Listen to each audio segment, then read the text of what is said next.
L'objectif, là, c'est d'aborder des thématiques sur des sujets différents et complémentaires, de croiser des analyses d'experts, des analyses d'acteurs du tourisme, qu'ils soient publics, qu'ils soient privés, de façon à jouer la diversité et la complémentarité par rapport aux diverses formes de tourisme. Notre objectif, c'est bien de faire en sorte de gérer un territoire qui renferme des espaces naturels d'exception, proposer, créer, qualifier, structurer une offre à la fois solidaire et durable, c'est véritablement un enjeu pour nous. On est bien dans quelque chose qui met en lien de la randonnée, mais ce n'est pas la randonnée qui est l'élément fondamental. L'élément fondamental, c'est le fait d'ajouter à la suite, comme un train, de la randonnée, mais aussi de l'huile d'olive, du vin, de la culture, de l'histoire, tout ce qui peut être utilisé, tout ce que les gens viennent chercher sur notre territoire, tout ce qui fait le succès de notre région. Donc on a une collection des 13 cartes des routes des vins de la vallée du Rhône qui sont diffusées dans les offices de tourisme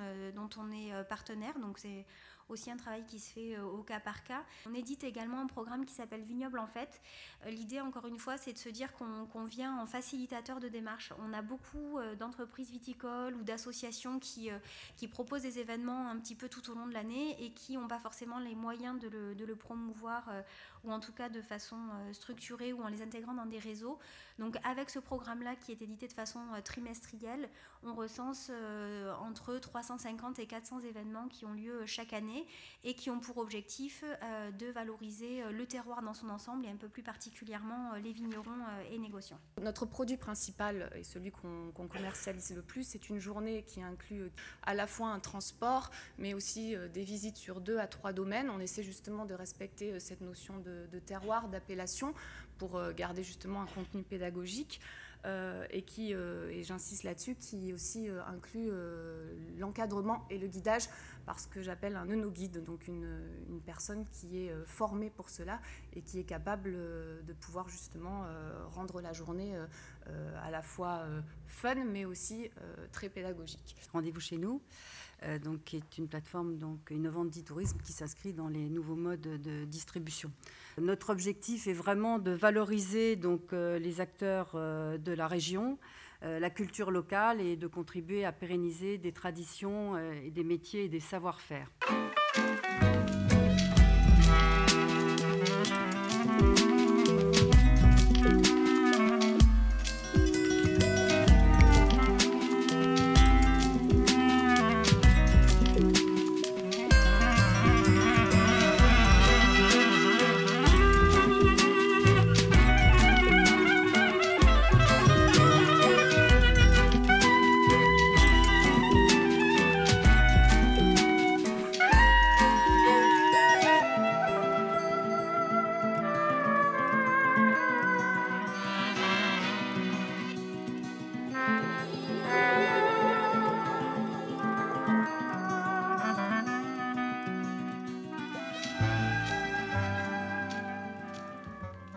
On s'est dit, en tant que vraiment spécialiste de la région et vraiment professionnel de la région, pourquoi ne pas monter en fait une structure bureau de guide qui permettrait aux locaux, aux personnes venant d'autres régions, mais également aux étrangers, de découvrir différemment en fait notre chère Provence.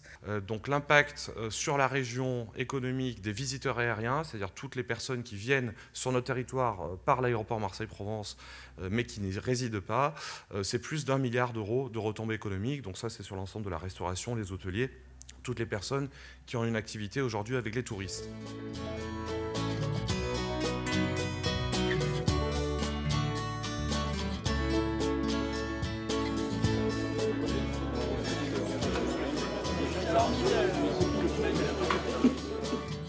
Le bonheur, c'est que je fais une cuisine à l'ancienne.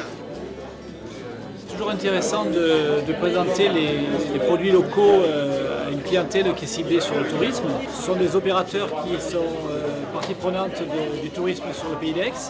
Et en tant que vigneron, on est toujours intéressé pour véhiculer et communiquer pour ces produits.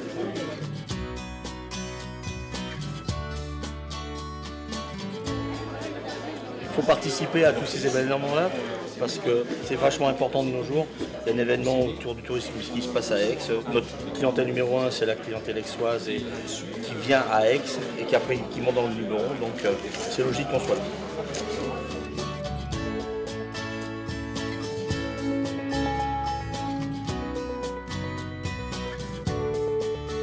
être présent sur une ville comme Aix-en-Provence, c'est très très intéressant. Et de rencontrer, parce que je suis arrivé il y a très peu de temps dans la région, ça permet de rencontrer d'autres professionnels, que ce soit au niveau gastronomie ou au niveau viticulture. Donc voilà, une opportunité de rencontrer plein de monde.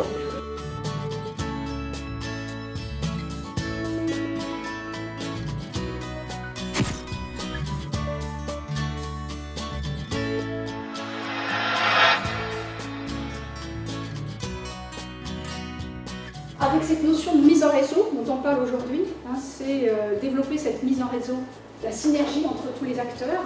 Et on voit bien que dans la marque, on a des viticulteurs, on a des restaurateurs, on a des hébergeurs, on a des sites de visite, on a des réceptifs. Et bien on va s'apercevoir qu'à service équivalent, prix équivalent sur des services, on va prendre plutôt celle où on a une belle photo. Remplacer une partie des mots par des images. Arrêtez de dire que c'est beau, montrez-le.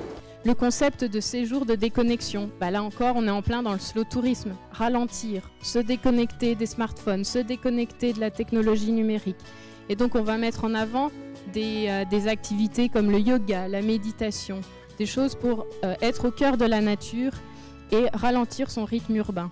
En fait, ce qu'ils achètent, c'est pas uniquement la bouteille de vin, c'est le souvenir du moment passé avec le viticulteur. C'est le souvenir de ce qu'on a vécu.